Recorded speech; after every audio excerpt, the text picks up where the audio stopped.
Good morning, नमस्कार, राम राम। आज हम एक नए विषय के साथ आपके सामने आए हैं। आज का हमारा जो विषय रहेगा वो है वाच्य। वाच्य के बारे में हम आज की क्लास में डिटेल से जानेंगे। आइए देख लेते हैं हम आज वाच्य के विषय में क्या क्या जानेंगे। वाच्य का अर्थ पहले जानेंगे, फिर वाच्य की परिभाषा के विषय में बात करेंगे और फिर वाच्य के भेद जो 3 होते हैं, कर्मवाच्य, कर्तृवाच्य और भाववाच्य।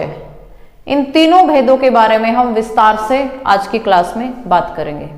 आइए शुरू करते हैं। सबसे पहले हम बात करेंगे वाच्य के अर्थ की, कि वाच्य का अर्थ क्या है। जब हम इसके अर्थ की बात करते हैं तो हम कहते हैं कि बोलने का जो विषय है, क्या है वाच्य?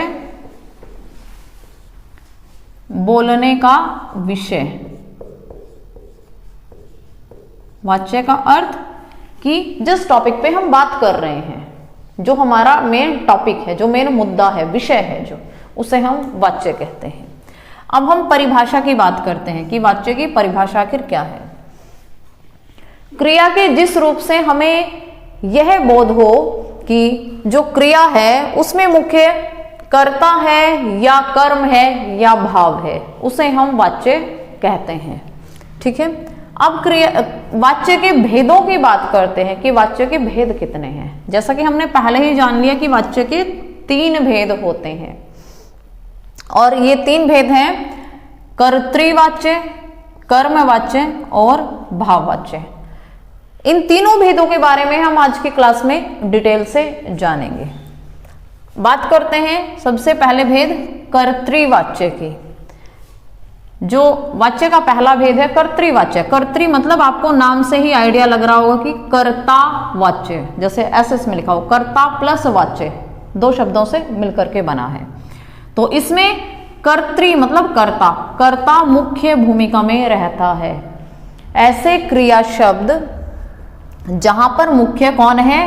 कर्ता है। जिन वाक्यों में मुख्य कर्ता है वो कर्तृवाच्य होते हैं या कर्तृवाच्य के उदाहरण होते हैं। और कर्म इसमें गौण रहता है। कर्ता मुख्य है जो उस काम को कर रहा है, और जो काम कर रहा है वो काम इतना महत्वपूर्ण नहीं होता, यानी कि वो गौण होता है। अब हम बात करते हैं क्रिया की, कि क्रिया का कौन सा रूप होता है कर्तृवाच्य में। कर्तृवाच्य में जो क्रिया होगी वो अकर्मक और सकर्मक दोनों होती हैं। कर्तृवाच्य में क्रिया हमेशा कोई भी हो सकती है, सकर्मक भी क्रिया का रूप और अकर्मक भी, दोनों रूपों में कर्तृवाच्य में क्रिया आ सकती है। ठीक है। अब जानते हैं कर्मवाच्य के बारे में कि कर्मवाच्य क्या है। कर्मवाच्य वह वाच्य होते हैं जहां मुख्य कर्म होता है। अभी हमने कर्तृवाच्य में देखा था मुख्य कर्ता होता है। अब कर्मवाच्य की बात देखिए, इसके नाम से ही पता चल रहा है कि मुख्य कौन है? कर्म है। कर्म प्लस वाच्य, कर्मवाच्य है ना। यह मुख्य भूमिका कर्म की है। और जो हमारी क्रिया है, क्रिया वो हमेशा सकर्मक यानी कि कर्म के सहित होगी, तभी तो वो क्या हुआ? कर्मवाच्य हुआ। कर्मवाच्य में तो क्रिया सकर्मक ही हो सकती है ना। हमेशा क्रिया कर्म के सहित चलेगी, सकर्मक रहेगी। जो जाना रूप है, जाना क्रिया का जो जाना रूप है वो हमेशा वाक्य में किसी न किसी रूप में प्रयुक्त होता है, जाना। ठीक है। ये हमने कर्मवाच्य के बारे में देखा। अब बात करते हैं भाववाच्य की। जिस क्रिया में मुख्य भाव रहता है, ना ही तो कर्ता मुख्य है, अब ना ही कर्म मुख्य है, यहां मुख्य कौन है? भाव है।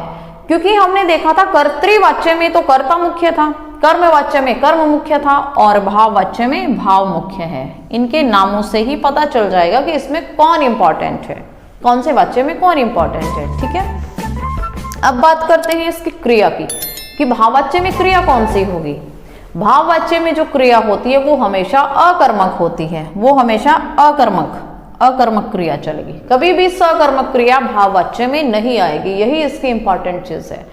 और हमेशा ये एक वचन में होगा, पुल्लिंग इसका रूप रहेगा, और इसमें अन्य पुरुष के रूप में इसका प्रयोग किया जाता है, या इसमें अन्य पुरुष होता है। ठीक है। इंपॉर्टेंट चीज कि जो मुख्य है वो भाववाच्य में भाव रहता है, अकर्मक क्रिया होती है, और पुल्लिंग में होता है एक वचन पुल्लिंग और अन्य पुरुष में भाववाच्य हमेशा होता है। तो इस तरह से हमने ये तीनों वाच्य के बारे में ध्यान से समझा और जाना। कर्तृवाच्य कर्म प्रधान, क्रिया सकर्मक और अकर्मक दोनों आएंगी। फिर हमने बात की कर्मवाच्य की, कर्म प्रधान, क्रिया सिर्फ सकर्मक, जाना क्रिया का कोई ना कोई रूप अवश्य आएगा। फिर भाववाच्य, मुख्य कौन है, भाव है, और उसके साथ क्रिया अकर्मक होगी, और साथ में दो चार चीजें और कि हमेशा एक वचन अन्य पुरुष और पुल्लिंग में ये भाववाच्य रहते हैं। कुछ उदाहरणों से इसको और ज्यादा समझने की कोशिश करेंगे। सबसे पहले कर्तृवाच्य की बात करते हैं। कर्तृवाच्य की एग्जाम्पल देखते हैं, उदाहरण। आयुषी भोजन करती है, ठीक है, इसमें मुख्य कौन है, कर्ता है, आयुषी। आयुषी इंपॉर्टेंट है कर्तृवाच्य में, आयुषी भोजन करती है। आरव पत्र लिखता है, पत्र कौन लिख रहा है, कौन इंपॉर्टेंट है, पत्र लिखना इंपॉर्टेंट है या आरव इंपॉर्टेंट है, आरव इंपॉर्टेंट है। पत्र तो कोई भी लिख सकता है, लेकिन वो कौन है, इंपॉर्टेंट आरव है। आरव पत्र लिख रहा है या लिखता है, ठीक है। आस्था स्कूल जाती है।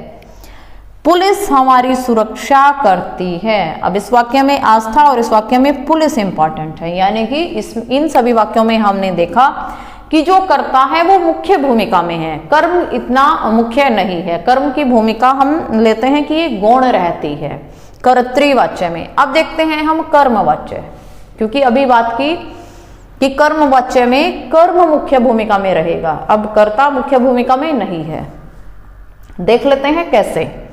आयुषी से भोजन किया जाता है, ये जो हमने वाक्य लिया था आयुषी भोजन करती है, इसी से हमने कर्तृवाच्य से कर्मवाच्य बनाया कि आयुषी से भोजन किया जाता है, ठीक है। आरव के द्वारा पत्र लिखा जाता है। अब पत्र लिखना इंपॉर्टेंट है, भोजन करना इंपॉर्टेंट है, ठीक है। आस्था से स्कूल जाया जाता है। अब आस्था इंपॉर्टेंट नहीं है, बल्कि स्कूल जाना इंपॉर्टेंट है, ठीक है। पुलिस द्वारा हमारी सुरक्षा की जाती है। हमारी सुरक्षा जो है वो मुख्य भूमिका में है, ठीक है। इस तरह से हमने देखा ये कर्मवाच्य के कुछ उदाहरण। अब भाववाच्य को समझ लेते हैं। अब चला जाए, अब देखना है कि भाव इंपॉर्टेंट है, ना ही कर्ता ना ही कर्म, भाव है हमारा। क्या भाव आ रहा है कि चलो चलना है अब, है ना। अब चला जाए। उठो जरा टहला जाए। मुझसे पढ़ा नहीं जाता, ठीक है। ये भाव आ रहा है दिल से कि अब बोर हो गए हैं पढ़ पढ़ के, अब क्या करें, मुझसे पढ़ा नहीं जाता। हमने वाच्य के बारे में विस्तार से जानकारी ली, ठीक है। पहले हमने वाच्य की अर्थ को देखा कि बोलने का जो विषय है वो वाच्य कहलाता है। फिर हमने उसकी परिभाषा की बात की, फिर हमने इसके 3 भेदों की बात की, और तीनों भेदों में कौन कौन सा, कर्तृवाच्य, कर्मवाच्य और भाववाच्य। कर्तृवाच्य की मुख्य बात की कर्ता मुख्य भूमिका में है और कर्म गौण भूमिका में है। क्रियाएं सकर्मक और अकर्मक दोनों आ सकती हैं या आती हैं। फिर हमने कर्मवाच्य देखा जिसमें मुख्य कर्म है ना कि कर्ता, और क्रिया हमेशा सकर्मक होती है। जाना क्रिया का रूप किसी ना किसी रूप में हम इसमें लेते हैं। उसके बाद हमने बात की भाववाच्य की। भाववाच्य में हमने जाना कि ना तो कर्ता इंपॉर्टेंट है ना ही कर्म इंपॉर्टेंट है, कोई भी इंपॉर्टेंट महत्वपूर्ण नहीं है। कौन महत्वपूर्ण है, अब भाव महत्वपूर्ण है। भावों की बात इसमें की जाती है, और इसमें हमेशा याद रखना है कि क्रिया अकर्मक रहेगी, क्रिया का जो रूप रहेगा। और फिर हमने देखा कि इसमें हमेशा पुल्लिंग में, एक वचन में और अन्य पुरुष में बात की जाती है। इस तरह से आज हमने वाच्य के बारे में विस्तार से जाना। आज के लिए इतना ही। Thank you all.